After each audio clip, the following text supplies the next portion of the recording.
todos, irmãos e irmãs, para que nesta manhã de domingo celebremos com alegria a Eucaristia, memória da paixão, morte e ressurreição de nosso Senhor Jesus Cristo, atualizando em nossa vida este mistério de amor.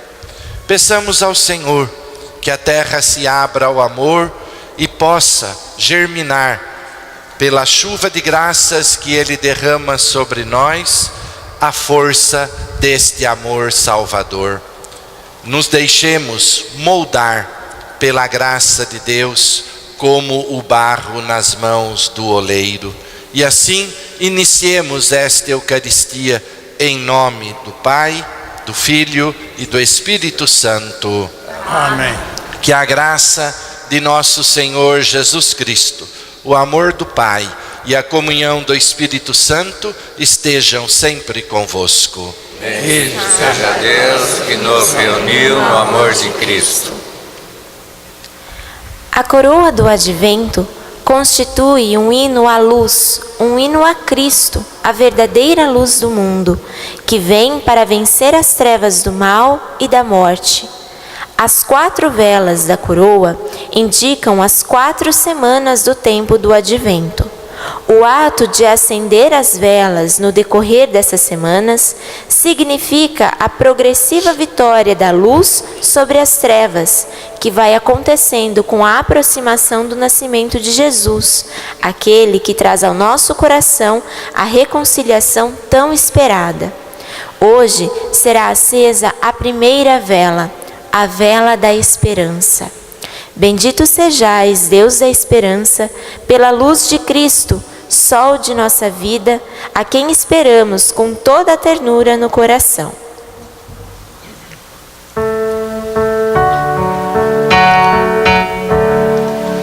Uma vela na coroa acendemos, todas as sombras se esvai sua luz. Vigilantes, ó Senhor, esperemos. Chegou o tempo do advento de Jesus. Meus irmãos, penitência e oração, arrumemos nossa casa com alegria. Dentro dela o Senhor vai chegar, pelo ventre imaculado de Maria. Irmãos e irmãs, em Jesus Cristo, o justo que intercede por nós e nos reconcilia com o Pai, abramos o nosso espírito ao arrependimento, para sermos menos indignos de aproximar-nos da mesa do Senhor. Oremos. Ó Deus Todo-Poderoso, concedei a vossos fiéis o ardente desejo de possuir o reino celeste, para que, acorrendo com as nossas boas obras ao encontro do Cristo que vem, sejamos reunidos à sua direita na comunidade dos justos. Por nosso Senhor Jesus Cristo, vosso Filho, na unidade do Espírito Santo. Amém. Meus irmãos e minhas irmãs, queridos todos no Senhor, é tempo do Advento. Estamos começando este tempo em preparação para o Santo Natal. Uma preparação que nós vamos fazendo de forma pessoal, familiar e comunitária. É preciso que eu me prepare, ajude a minha família a se preparar e também contribua para que a comunidade faça a sua preparação para celebrar com alegria o mistério da encarnação, a festa do Natal, a presença de Deus em nosso meio. Este tempo é um tempo de espera, é um tempo de conversão, mas é tempo também da alegria da chegada de Jesus em nosso meio. Ele vem ao nosso encontro e nós cantamos: vem, Senhor Jesus. E aí, meus irmãos, o coração deve se abrir para acolher aquele que vem, aquele que nós convidamos para entrar na nossa vida. E para isso, como nós cantamos quando acendemos a vela da coroa, precisamos preparar a nossa casa, o nosso interior, para acolher aquele que vem, aquele que quer permanecer conosco, o Emanuel. Jesus orienta os seus discípulos a respeito das opções que nós devemos fazer no dia a dia da nossa vida. Devemos nos guardar dos falsos entusiasmos e dos possíveis desânimos que brotam das dificuldades do tempo presente. Quantas dificuldades, quantas decepções, quantas injustiças, quanta violência, quanto ódio, quanta maldade, quanta coisa que mostra o contrário do ensinamento de Deus. É verdade, mas nós também somos desafiados, no meio desta turbulência, a conservar em nosso coração a esperança. E pela esperança, manter a nossa vigilância.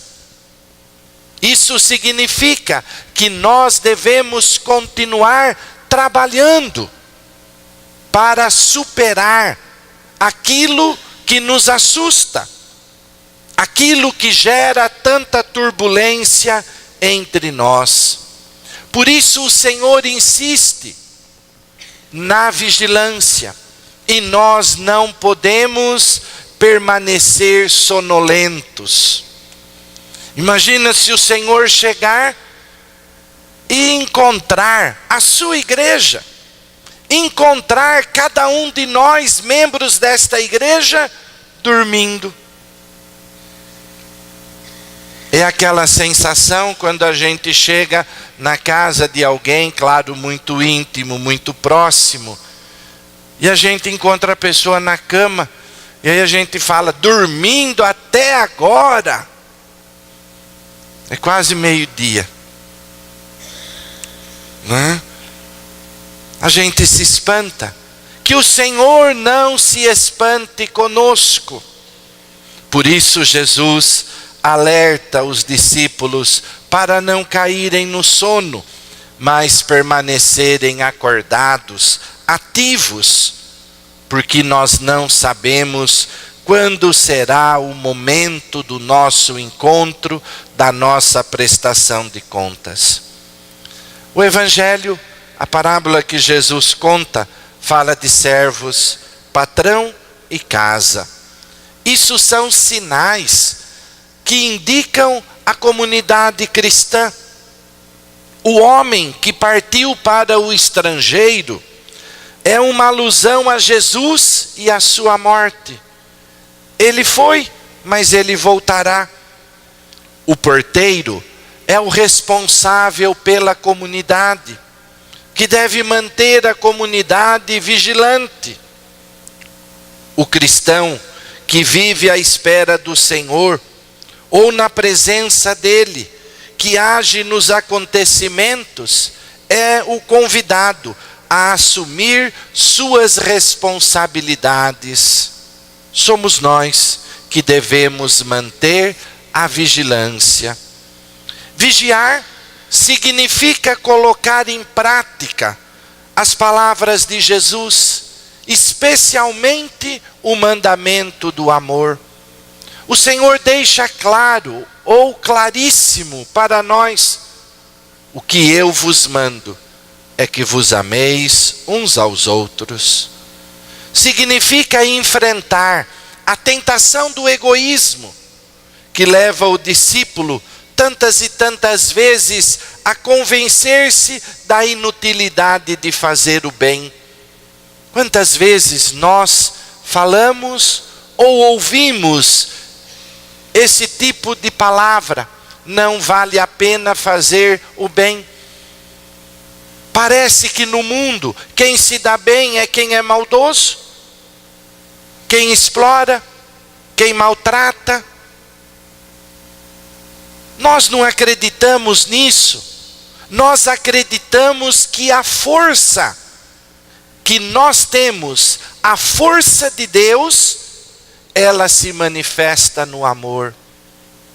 A força redentora, a força que salva o mundo, é o sacrifício de Jesus na cruz, que parece derrota, mas que nos planos de Deus é a força do seu amor, é a vitória da vida. E nós, meus irmãos, acreditamos nisso. Significa acreditar que vale a pena lutar para construir o reino de Jesus, para tornar o lugar onde nós vivemos, que é o espaço onde podemos interagir, cada dia melhor. Um mundo onde a injustiça e a maldade são superadas. Não são elas que ditam a forma de viver, porque a nossa vida se alicerça no ensinamento de Jesus, na força do amor, da fraternidade e da justiça. Significa, meus irmãos e minhas irmãs, estarmos dispostos a perdoar e a se reconciliar, revertendo a espiral da violência e da indiferença, que às vezes cresce em nosso meio. A vigilância cristã é perseverante e se alimenta da esperança e da oração. O cristão é vigilante. Por quê? Porque no seu coração está a esperança, e ele é um homem e uma mulher que rezam, que sustentam a sua fé e a sua esperança em Deus. A pessoa vigilante não se abate, ainda que enfrente dificuldades. O discípulo sabe olhar para além da realidade. Nós não enxergamos só aquilo que os olhos físicos veem, ou aquilo que a nossa mente interpreta. Nós enxergamos com o olhar de Jesus, e podemos dizer com os olhos do coração. Por isso vamos além, e somos capazes de perceber que mesmo no mundo que apresenta maldade, ele carrega a força do amor e da bondade. Nós, meus irmãos, em nossos dias, somos massacrados por tantas informações, notícias negativas. É só corrupção, é só maldade, é só coisa que nos decepciona. Mas a vida não é só feita disso. Tem muita bondade sendo praticada no anonimato. E é preciso que os nossos olhos também saibam detectar, porque isso é que sustenta a nossa esperança. Jesus, quando olha para a pessoa, não retira da pessoa a maldade, o ódio, aquilo que é negativo, ou melhor, ele não fortalece isso na pessoa. Ele olha para a capacidade que a pessoa tem de fazer o bem E é isso que ele fortalece. É isso que ele valoriza. Por quê? Porque seus olhos estão, vou usar a palavra, treinados para ver o amor. O que é bom, não o que é ruim. E esse é o olhar que nós, como cristãos, na vigilância, na esperança, devemos conservar. E tem tanta coisa que nós fazemos que não se iguala àquilo que nos é mostrado. Há tanto esforço de oração em nós, há tanto esforço de bondade, há tanta oração para que a gente seja capaz de restabelecer relacionamentos, há tanto esforço de perdão, há tanto esforço para que a gente seja bom, seja feliz.